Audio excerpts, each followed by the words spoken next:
We'll be starting our final panel of the day. This panel is on governing water and wastewater in Bengaluru, institutions, financing, and accountability. Bengaluru's water crisis is as much a governance challenge as it is a technical one, shaped by fragmented institutions, short-term financing, and weak accountability. This panel examines how wastewater, and drainage can be governed as a single system through institutional reform, outcome-based finance, and stronger operational frameworks. Joining this discussion are Avinash Krishnamurthy, Dr. Prasath Manohar, Dr. Veena Srinivasan, moderated by Srikant Viswanathan. As some of our panelists were introduced in earlier sessions, I'll just quickly take a moment to introduce those we haven't heard introductions for yet. Dr. Prasad Manohar V, Chairman of BWSSB, is a distinguished leader in sustainable urban water management, having worked with BWSSB for the past 4 years. Throughout his tenure, he has been recognized by the United Nations for pioneering water conservation initiatives and establishing models of sustainable practices for urban environments. Srikanth Viswanathan is the Chief Executive Officer of Janaagraha and the Executive Director of Jana Urban Space Foundation. He works closely with senior leadership in union and state governments and constitutional bodies, such as the Comptroller and Auditor General of India and the Finance Commission of India, to shape and implement long-term reforms for city systems in India. Thank you, Surya. I was joking on the sidelines with Veena that today's day represents our own collective prioritization in India and the development sector. You start from the place, go to the sector, and when you think about governance and institutions, it becomes a distant last priority. So therefore, I want to make this a little more provocative to see whether we can, at the end of the panel, figure out a way to mainstream conversations on systems and institutions of democratic governance. So many of the great work we saw today in lake rejuvenation, community stewardship, the individual best practices beyond Bangalore, etc., do not remain as, one other grave in the graveyard of pilots in urban India. But they can get mainstreamed into governance and government and into collective institutional memory. So you set in motion a virtuous cycle in some ways. There are two essential ingredients that citizens look for. I have the advantage of being a complete outsider to this topic, by the way, which is why I'll speak with a lot more freedom. I have nothing to do with the water sector, but I do work on governance. So if I can apply a citizen-centric lens, there are two things that in some ways are ingredients of good governance, if I may say. One is responsive, accountable government, which is a citizen is able to get a response from the government person, official or agency that he or she seeks a response from or seeks grievance redressal or sends a suggestion into. So responsive, accountable government. And the second is state capabilities. You want a state that has the required number of people, the skills and capabilities and the institutional mechanisms to do something well, right? So that's what will underpin this conversation, if you will. And if I have your permission, we'll have a couple of rounds of provocative conversations and we can open it up a little sooner than we did in the earlier panels. And we'll try and close a few minutes before schedule as a reward to everybody who's sustained a full day's onslaught of panel discussions and very intense but extremely insightful conversations. So let me start with Mr. Ramprasad Manohar, who represents a government agency, but a very important government agency that looks at water and sewerage in Bangalore. And I'll come with this question of place. One of the things which I feel India is singularly not fixing, even among peer economies like Philippines, Indonesia, Brazil, and Mexico, is ownership, single point of ownership for the place. All over the world, developed world or even the developing world, you don't have the kind of severe fragmentation in ownership and accountability the way you see here. Typically, even at the union and state levels in India, the sector reports to the place. The Minister for Water reports to the Prime Minister or to the Chief Minister in the state. It's only in the city where the city is treated in India as an aggregation of sectors. So my question to you is, for the first time in modern India with the Greater Bengaluru Governance Act, we've got some imagination of metropolitan governance, where you can hope to have integrated, coordinated governance at the city level. Though you may not have a directly elected mayor or an elected mayor, you at least have an empowered politician who you can fix accountability with in the form of Bangalore in charge minister. So your reflections on how do you expect the GBG Act and the new GBA model in your context of BWSSB to transform life in Bangalore? And any other thoughts on this fragmentation and interagency coordination that you see?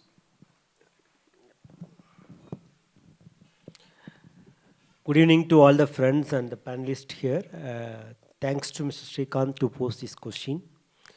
In fact, we are also in the learning curve post GBA Act.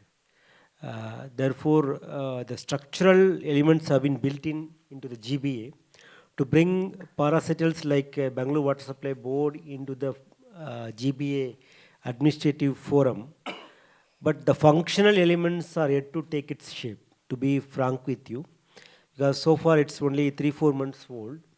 And the collective ownership and accountability of a body called GBA to ease the situation in Bengaluru is yet to take its shape. So definitely I'm seeing a positive perspective, though not in immediate terms, but in long-term basis, definitely the intersectoral agencies working across Bengaluru in the interest of citizen definitely will get some amount of convergence at the point of GBA. So that definitely there is a scope for further better coordination and facilitation and holistic thinking. So what you are watching for. And most importantly, I see in case of Bangalore Water Supply Board, this institution was started in 1964, about 60 years back. And this institution was conceived as a utility services entity to take care of only the water supply and wastewater management system of the users of these utilities. So it's very, very limited scope and sphere it is given. But in my perspective, it may be my personal perspective, but it should be a drainage board, because water and used water cannot be managed better without the natural ecosystem in place or control or under the influence of this authority. So we are just a utility board agencies, but we want enhanced mandate. But in spite of my limited mandate, during the last 2 years of our experience in Bangalore Water Supply Board, we try to extend our territory of operation to the lakes and natural ecosystem. We took about 63 lakes rejuvenation projects under the BWSSB's own fund, hard-earned fund to fund this project. And we have taken efforts to built in rainwater recharge system in our own fund in the BWSSB, BBMP parks and open spaces. So this is how we try to bring the systematic impact on various sectors which we may not have a direct authority over that. But still I feel that the GBA will definitely give much more scope so that the interdepartmental agencies, the sectoral departments can converge together for the common purposes. Thank you. So one follow-up question, Mr. Ramprasad. I remember speaking to one of your very early predecessors about a decade ago. I don't think things may have changed substantially now. In terms of the degree of autonomy of the BWSSB and also visibility over its own financing. One basis what you just commented, but also there was a comment that Avinash made in his earlier panel on rainwater harvesting, where he spoke about pricing water little more sensibly to ensure that its usage also is far more responsible. I remember seeing the BWSSB's finances, and when I met the then chairperson, Mr. Gaurav Gupta, and his senior team many, many years ago, I was frankly quite surprised. It was my early years in the sector to discover that it is all back-to-back funded by the state government without a certain degree of institutional autonomy for BWSSB, which is why you also commented hard-earned money of the BWSSB. So in some ways, some of these utility agencies which are so critical for the future of the city and for the well-being of citizens are appearing to be operating under severe constraints. One, you don't have the freedom to price the service that you provide freely, right? As you would deem appropriate to cover your O&M expenses and to ensure that there is water sustainability in the city. And secondly, maybe because of that, you have a great degree of dependence on the state government. So my question is, how do you then plan for, say, a 5-10 year period, rather than only do projects based on available funding? See, of late, this is a difficult question to be faced by all the utilities across India. This is not only the Bangalore Water Supply Board. The utility services, especially the water, is very, very less priced in the context of utility point of view. But in the common man's point of view, it's highly priced. But there is a balance to be struck between the consumer and the need of the financing of this utility, where we play a very, very critical role. So this year we started revising this water tariff to meet and balance this fine balance. Of course, for the long-standing capacity building projects, we need a international and national level and state level support. But of late, in the last 2 years, which I can very well state that, almost 90% of the projects taken by BWSSB is being funded by the BWSSB's own resources only. Yeah, government support is there, but we are trying to develop multi-sourcing of these finances. Maybe it is a multilateral funding from the various banking institutions through the bankable budgets. So far, the projects, whatever we took, it's all bankable projects. So the banks are coming to finance this as an autonomous entity. We are also planning to launch these green bonds to mobilize this budgeting. And we are also trying out these PPP projects, because some of the projects are having much scope for a private player to come and operate, like a biogas generation, smart water projects, and some of the STPs having the potential to convert as a TTP, so that it can be sold, the tertiary treated water to the various users like commercial and IT companies. So wherever there is a possibility of generating revenue, we are trying to bring the private equity partner so that it can be more efficient and more functionally autonomous and more financially stable. With these constraints only, we are working on that. But in spite of that, that balancing act of pricing is still remains and will continue to remain without affecting the financial health of the body. Thank you. Thank you for that very deft handling of a sensitive question, Mr. Ramprasad. So if I can come to you, Avinash, for your comments on questions of institutional autonomy, full ownership and accountability of an issue, right? Mr. Ramprasad very aptly mentioned the limited mandate that the institution was given so many years ago, but we've not managed to expand it more holistically. That and also the need for long-term financing, because what we've seen all over India is, because of the preponderance of missions and schemes, both at the union and state levels, the approach is always to say, I have this much money, what do I do with it? Rather than saying the city needs this over the next 5 to 10 years. So work backwards and say, how do I finance that? So I think the finance question is a more difficult question that perhaps I'm not best placed to answer, but for the earlier part of the question that you faced, I want to kind of bring in the conversation, which is the opposite end of what you started with. You have the GBA, you have the integration of institutions, but the balance of that with decentralized governance, right? I mean, if we want to talk about independent institutions and institutions that are democratically accountable, then what is happening with the new imagination, with the 5 corporations, will the ward committees come into place? Will planning and understanding what the city needs, ground up, those processes begin?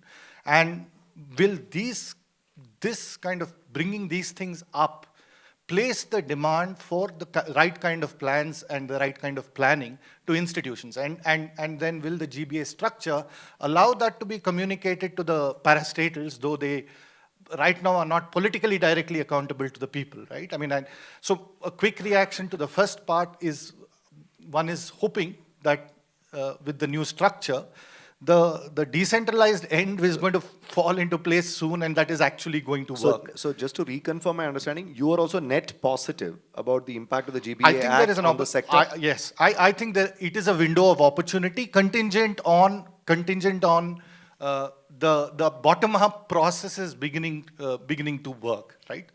The financing question, I think I'm not competent enough to answer that financing question, so I'll let that go. Okay. So Veena, I know you work very closely with World Bank and several other institutions at the state and city level, and besides, of course, communities. So if you want to take that financing question, do feel free to do that. But in addition to your reflections on questions of institutional autonomy and collective ownership and accountability, rather than allowing for functional fragmentation in the city and making the citizen run from pillar to post and not having a long-term view to city development, in addition to that, one other question I would pose to you, which stayed with me throughout today's conversation, is in Bangalore and in other parts of India, are we seeing individual anecdotes of success without building the required institutional muscle in governments, thereby not investing in democratic institutions to gather strength? And are we therefore relying on individual community initiatives alone? Are we building adequate strength in governments? How do you see that? Do you see these individual lake rejuvenation efforts and citizen activism in rainwater harvesting, etc., citizen work in rainwater harvesting, etc., in turn building muscle in governments, resulting in a virtuous cycle of those institutions getting strengthened or not yet? So let me first start with the first question, which was the GBA question. I think there's two components to it. One is, does creation of a single authority like a GBA help the agencies talk better to each other, which is a different question from does that make them more accountable to citizens? I think we need both, because you do need BBMP and BWSSB, BWSSBs, if they want to store tertiary treated sewage in lakes temporarily before it can be drawn, somebody in the lakes department needs to at least know about that. If the creation of GBA allows that to happen, and I really like what Sir has said, Dr. Ramprasad has said about BWSSB mandate not including the drainage, because it didn't occur to me just now that KUW, it's KUW SNDB, so the Karnataka Urban Water Supply and Drainage Board, Tamil Nadu Water and Drainage Board, didn't occur to me till just now to whether they are able to do things that you're not able to do, and I actually don't know the answer to that. But that's a very astute point. If creation of this allows that convergence to happen, fantastic. As he's saying, it's early days, so devil is in the detail. It'll all have to kind of emerge and be worked out. But the second part of the question is, will that automatically ensure that whatever that unified integration between the agencies becomes more responsive to the public? I think that does still require those ward committees that Avinash just mentioned to happen, because all of the research and evidence shows that when you create mechanisms, concrete mechanisms for citizens to be able to comment on the operational efficiency or performance of agencies become more accountable. So, but I don't think that will happen automatically with GBA. I think an additional set of things will have to be done to make sure that second step also happens. Does that make sense? In terms of step one, I think can happen to be emerged, but step two, we'll have to do additional stuff. On your second question, you want to repeat the second bit? The second question on whether the individual citizen efforts are anecdotes or are they building institutional strength? Because somewhere I feel, and this is happening in different parts of India in different ways, where government is actually giving up, in a manner of speaking, saying that my capabilities are only so much in terms of funding and human resources. Therefore, there's only so much I can do. And, kind of relative to, say, Europe, etc., or even China for that matter, the government's investment in public infrastructure and services, in general, is reducing. I'm more hopeful than that. But I think that some of this you can't see in the short term. Some of this is a decadal process. So if you look at sort of the Bangalore lakes, because we had the discussion in the morning on Bangalore lakes and so on and so forth. Firstly, there is a value to individual citizen groups kind of getting engaged in their local lake. If for nothing, when a ward committee eventually happens, those same groups will start engaging. So in a sense, you do need to create the social capital so that when your structures eventually emerge, there is that social capital is able to take root somewhere. So I think it's sort of not wasted effort. But I think that some of the things that we saw, for example, with all of the lake groups federating into Federation of Bangalore Lakes, it suggests that once you have enough individual people working independently, initially it seems that it's all kind of fragmented.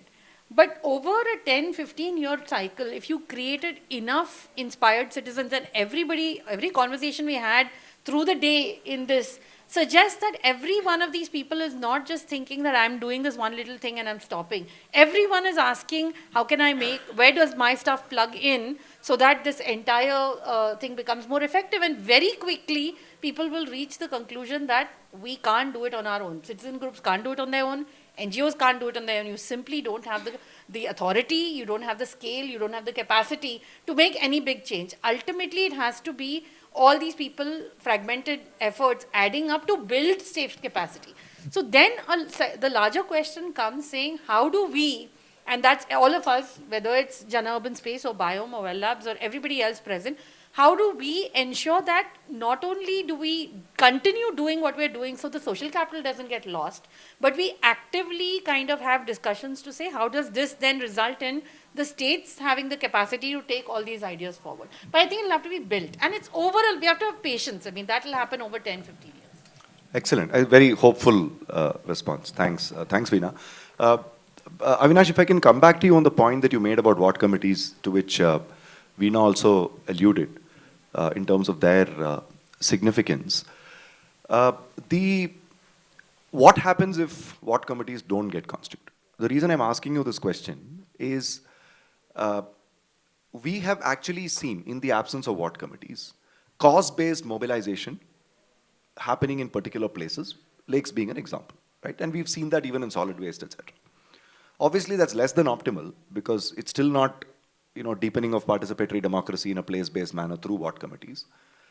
But the lingering question in my mind is, there were excellent provisions on ward committees and area sabhas even in the earlier legislations. They didn't get implemented for a certain set of reasons. Have those conditions necessarily changed with the GBG? So if they don't get formed, are you essentially saying we are back to square one? Or how else do you see this window of opportunity with respect to strengthening governance? And you can also weave in this piece on drainage, lakes, and more than the piece on drainage and lakes, I'd like to take an example again from our Bangalore zone history on a particular initiative, for example, that BWSSB had in 2002, I think, around under an OSAID project again, where it had constituted something called a social development unit, right?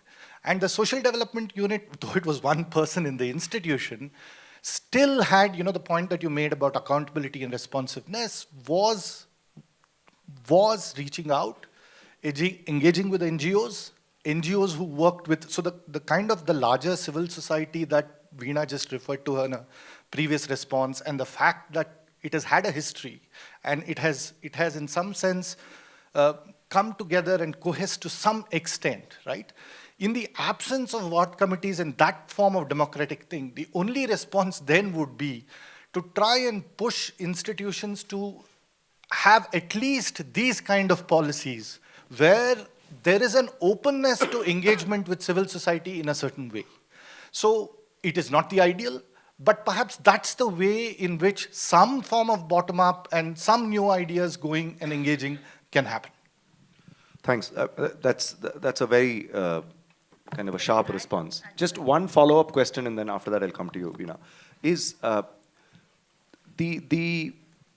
what is the window of opportunity that you're sensing, and how do you think that we should utilize that window of opportunity? Yeah. So let me frame it in two ways, right? I mean, first was what Veena referred to, that there seems, at least there is a thought process to say there is a platform and there is a way in which parastatals have to be accountable to the city in some way, right? I mean, the GBA provides that. So that, I think, is an important element of that opportunity.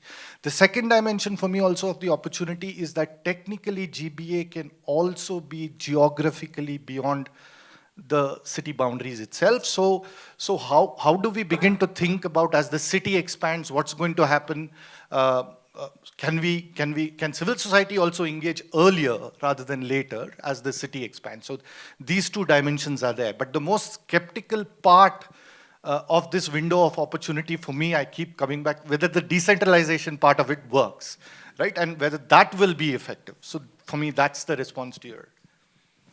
Veena? I just wanted to reflect a little bit on what that's, if you want to call it surface between state and society. What does that surface look like? Because traditionally, there's been very little of that surface. And some of that, we as in the civil society also are responsible because there's been a lot of approaching it with an activist kind of a protest perspective. As opposed to how do we create the capacity, but more importantly, create trust within the agencies, saying we are here, we are all in this together. We are not trying to just complain and just find fault because all of the agencies have their own constraints. So I was just telling Srimoy also during the tea break that we sometimes don't explicitly talk about trust as a social process of within all of the civil society actors as well as between trust and agencies. Because if we don't do that, then ultimately what you find is that they quickly withdraw, they shut down that surface of where, and you can't, I mean, if you see what does Netherlands have, for example, where they have these, if you have, you know, the National Water Agency of Netherlands or whatever, they'll at this thing, they are very comfortable with having street level discussions, bringing the street level, you know, committees together to kind of say what should be the drain be and so on. That kind of thing is like, just doesn't exist, but it doesn't exist on both sides because the society doesn't know how to deal with agencies in a constructive way necessarily. We've not built that muscle on our side. And then the agencies, therefore, have also not built the muscle. So the muscle building is on both sides. That's what I wanted to say. No, I think that's a great point. So with that, I'll come back to Dr. Ram Prasad. Just picking up from what Veena said and anything else you may want to comment on what they said. One thing we've seen is the good officers and the good elected representatives are also equally victims of the system. Or in some ways, they are greater victims of the system because they are actually, you know, in some ways fighting the system from within. And there we've seen that very often when they open up the agency or the institution to participatory processes, there is no moderation of demand by citizens. Citizens continue to raise a set of you know, very, very high levels of expectation without a full understanding of institutional constraints. Which is why I feel that explains the public discourse being so oriented towards best-in-class standards of service delivery. So in some ways, the more I work with governments in India, the more I wonder that our cities are even functioning to this level of, you know, efficiency and effectiveness. So it's our collective obligation to actually raise that standard. But if I were to ask you, if you, for example, were to open up the BWSSB to more participatory processes in the manner in which Avinash mentioned, would you be open to that? What would your concerns be? Because I have very often seen that this withdrawal that Veena was talking about happens when public officials get pilloried in public meetings over failure to deliver without fully understanding the context or the institutional constraints. So would you be open to partnering with civil society in figuring out these participatory processes? In fact, I wish to address the question with some illustration. In 2024 summer, we had a huge water crisis in Bengaluru. During this time, we thought the crisis is only has to be managed by the authority as an agency from BWSSB alone. But we realized that any crisis or that matter of governance also, agency alone cannot be managed effectively and deliver the service to the satisfaction of the society. So we started engaging with the group of organizations called Bengaluru Apartment Federation, Well Lab, then FKCCI, CREDI for construction agencies and IT park associations. This is how we started engaging with these various forums of association where the interactions of very responsible and very accountable and very structured way of interactions so that we can get to know what is happening in the field in a very systematic way. because we directly going to the citizen and reaching out to them at the crisis would be very difficult. So we started engaging with the citizen-centric stakeholders other than the government, the first approach. Then we slowly moved down to the citizen-centric volunteers-based system called Jalmitras.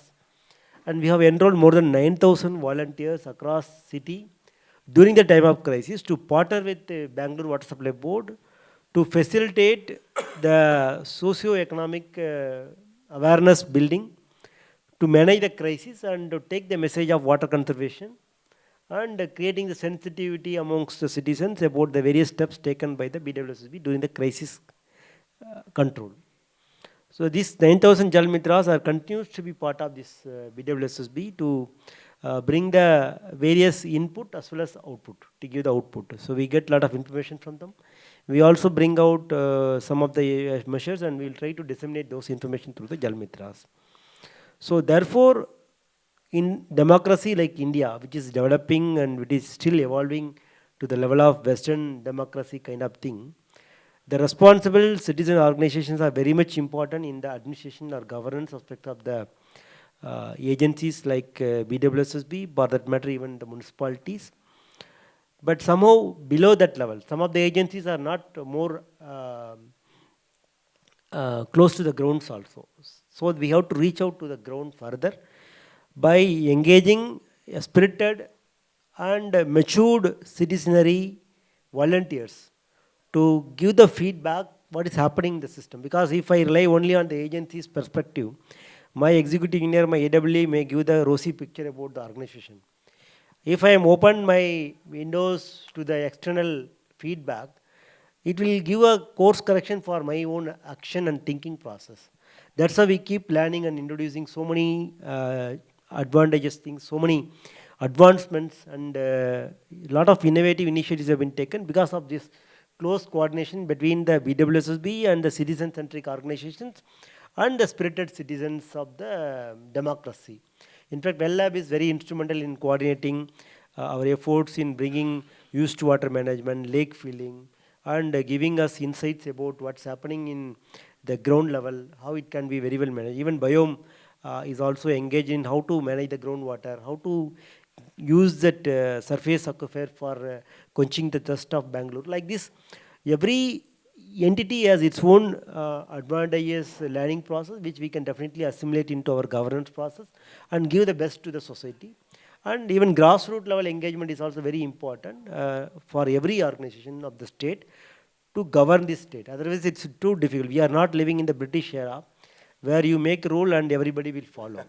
So we have to get that message coming from the public. In fact, when I introduced the penalty for misusing the water for washing the cars with the drinking water, we imposed penalty of 5,000 rupees. And we have imposed more than 500, 600 cases. We collected more than 40, 50 lakhs in this process. But the message we penalize that violators has given us a lot of public trust. Yes, the entity is working for the poor and middle class people. It punishes even the people who are more economic muscular and more powerful also, car washing also we are penalizing. So the message has gone very well. The public trust has been built in the system. I think after this crisis, 2 years, we have learned a very positive way to engage the citizen and citizen-centric forums in a systematic manner. I think that is a way forward. Maybe it may be a little more institutionalized, but we need to have a very responsible, accountable citizen representatives, other than that public representatives whom we are right now being governed. Very progressive, enlightened view. If I can ask you two quick follow-up questions and request you to keep the responses crisp and sharp. So I'll take short comments from all of you and then we can open it up. Two quick questions. One is, one constraint I've often observed is the field level staffing is getting hollowed out all over India in many of these agencies, right? The first mile staffing is getting hollowed out and not getting replaced at the same pace. So what are your reflections on the staffing levels in BWSSB and the challenges and opportunities, the challenges or potential solutions that you see? The second thing that, again, is pervasive all over India, but in Bangalore we have an opportunity, is on using data and transparency as a trust-building tool with citizens. can we embrace radical transparency in our finances and operations and put out all our data in the public domain to build trust with citizens? Because we noticed, for example, that the BMTC's legal provisions automatically lend themselves to greater levels of transparency and trust. And that in turn has had an effect in different organizations partnering with BMTC in building solutions on top. So do you think that is something that you would be open to and doing? Short responses, and then I forgot your first question. My first question is on staffing. The second question is on data and transparency. Sometimes you discuss so many things, so we forgot what we have discussed. So at the end of the session, it should not be. So coming to your pertinent question related to the human resource system in the parasitic agencies, for that matter, even government. So BWSSB has been constituted, as I told, 60 years back. The staffing pattern remains the same. And unfortunately, in the 60 years' time, the population of Bangalore has gone many-fold. From 40 lakhs population, now it is 1.4 crores populations, 1.40 crores. So that's posing huge challenge to our BWSSB. And in fact, out of this BWSSB staff, about 5,000 people earlier the staffing pattern. Now only 2,300 people are working. Remaining 2,700 people have already retired, and still it is not getting filled.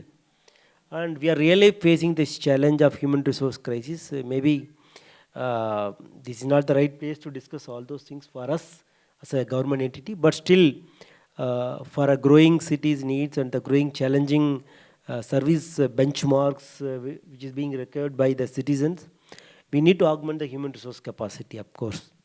First question. Second answer is that you want the data to be transparent and accountable. In fact, BWSSB is more accountable and more transparent so far. When we raised this tariff also, we brought all the figures to the table of public forum. So what is happening in the BWSSB, why it is needed to get the tariff revision.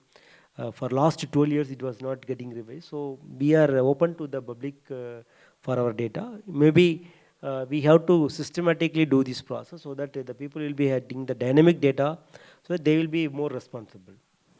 Thank you. Anything else that you want to conclude your my conclusion is that the people who are sitting here are the thought leaders, and definitely if the message of saving the water and saving the water bodies goes down in the line, and the citizen forums and citizen-centric organizations working in this front get more strength to imbibe this message in the citizenry, then definitely it will be easing our business of water and wastewater management. Thank you so much for your very, very progressive and candid thoughts, Dr. Ramprasad. Really appreciate that. Avinash? I think what I would like to, in kind of concluding thing, in all the fora, especially in Bangalore, around these issues of water thing, I think the conversation really focuses a lot more on innovation and accountability and governance and these kind of issues, and we don't talk enough about the importance of governance to ensure universal coverage.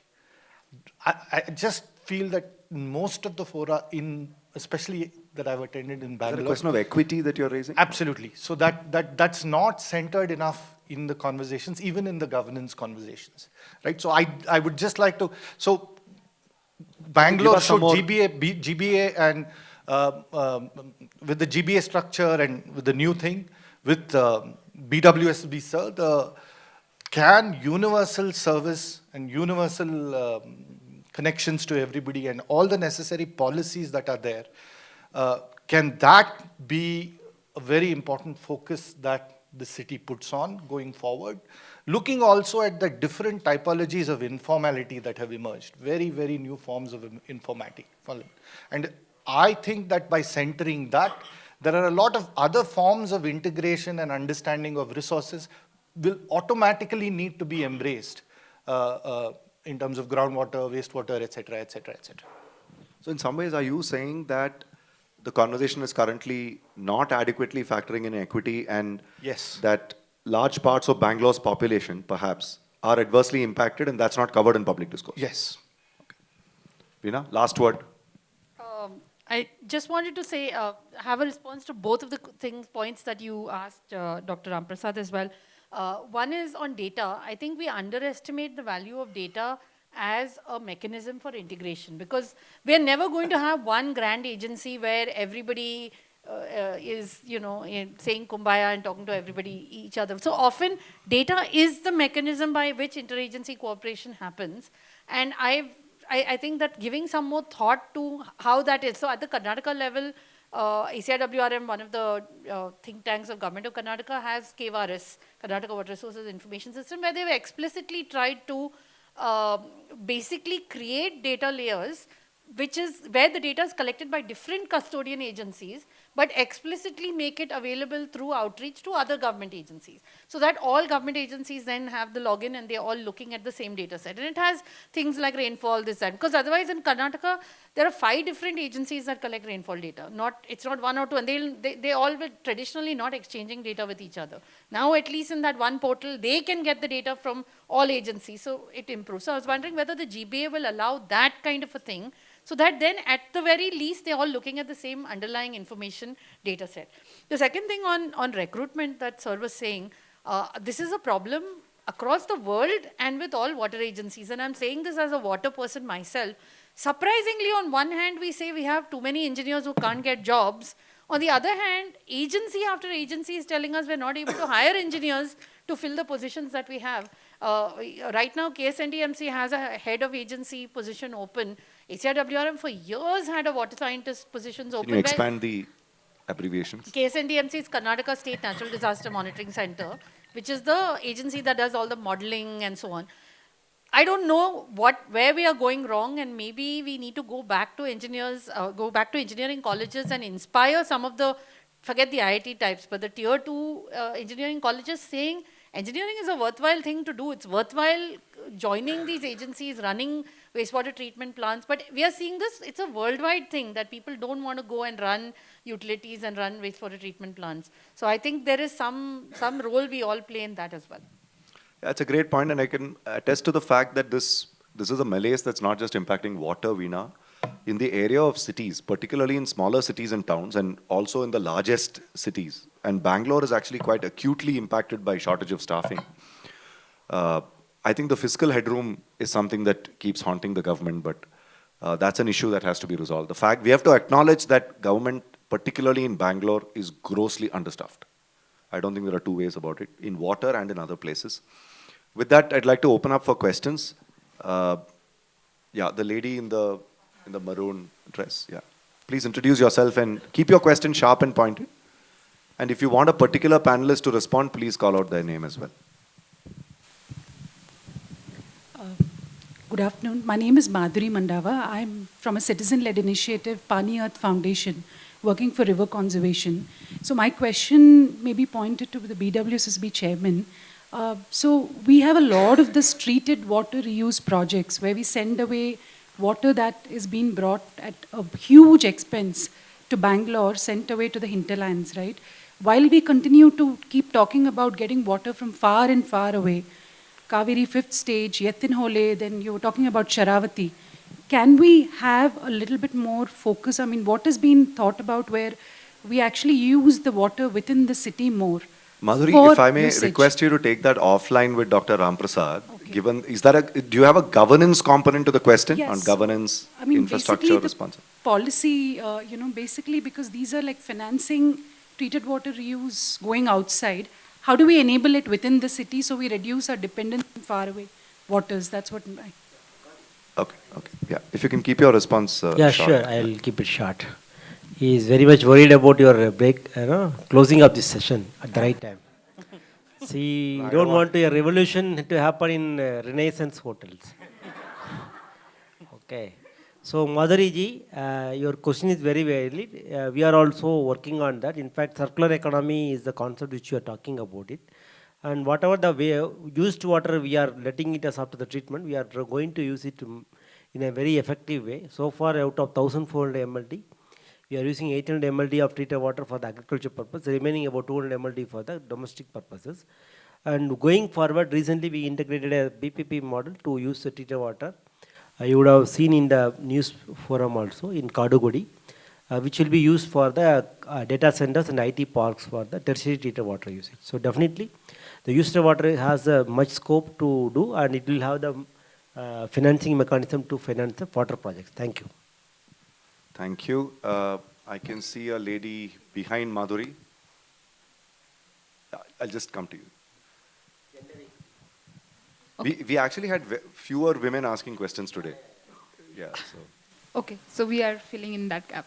I'm I'm Shrimoy. I am from WRI India. I work with the urban development sector and work also very closely with GBA and climate action cells. My question is on the capacity bit. I think we have been interacting with Avinash, with Veena, and all of us from this whole think tank civil society ecosystem. Especially in Bangalore, which has a very rich academia civil society ecosystem who work with government. Now, one of the major challenges I think we face is that while everybody is very happy to help, do we have corollary capacity in the government? Exactly. Now, by capacity, and we have been hearing and we know that there are challenges in bringing or building that capacity in the long run. So, for example, creating permanent positions, etc. In the meantime, I mean, if we say that, this kind of capacity problems will take 10 years to solve, in the meantime, are there more fungible models for creating capacity? For example, short-term engagements, etc. Because even for the external ecosystem, which is outside government, to help the city and collaborate with government to make things happen, at least, some corollary matching capacity between the agencies, private and public, should happen. So that's my question. Dr. Ramprasad? Probably, yes, Dr. Ramprasad will be better placed to Okay, answer we'll this. take a couple of more questions and then we can have the panelists answer together. Anybody from this side? Yeah, there's a gentleman at the back.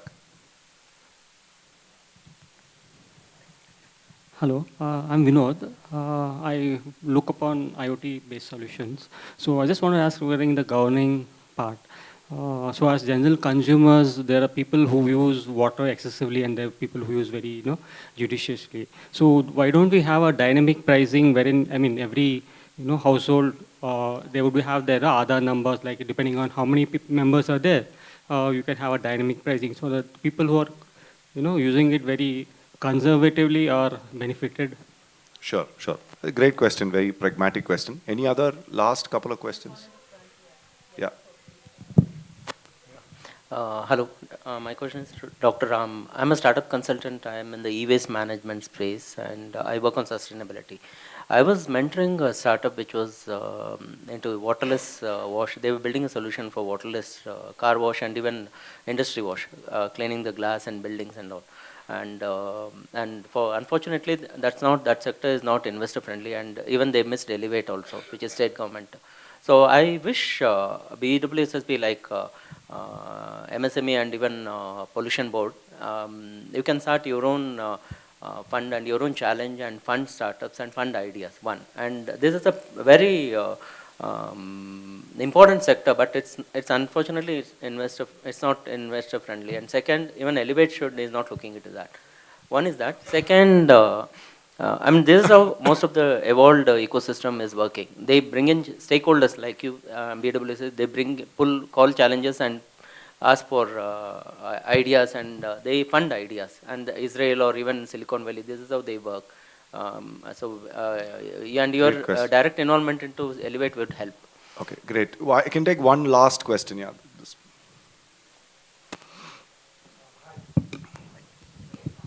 Hi, my name is Leon. It's two questions. One is around 30% of the Kaveri water coming from the Kaveri to Bangalore, 30% of it is leaking. And another thing is recently the KSPCB chairman had said that most of the STPs are not treating the water up to standard. How are you going to address these two issues? Thank you. Okay, thank you. So the 4 questions, all to Dr. Ramprasad.